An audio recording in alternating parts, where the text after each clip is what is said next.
sa yung kalburo. Maraming isda mapagpagkukulang ka ng yamang dagat. Yung ang hanap buhay, yung ganda na dagat. Suporta ang sa atin.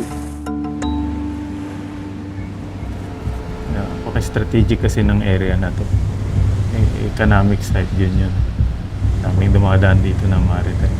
Starboard lookout ship sighted at starboard bow bearing 020 approximate distance 6 nautical mile ma'am.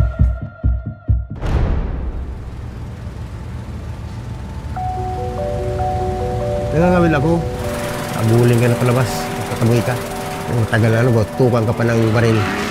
Nabantayan kung sinong lalapit ng mga Pinoy. Ngayon, talagang ina-water cannon kami. Ang inakatakutan ko, pag nasira ang bangka, ang hanap buhay ng tao, mga kasama ko, wala na. 10 years, 20 years from now, hindi natin alam. Nasa bakuran na natin sila.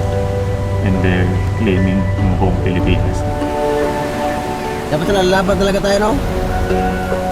Kung laban ako, mamatay na sa gutom, may patay ka na.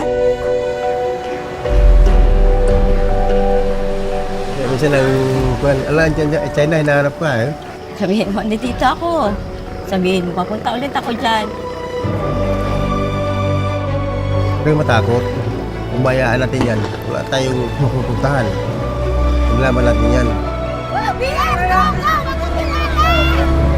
Okay, mga isda na lang yung mga isda, okay na yun. Sa atin lang yung isda, okay na yun.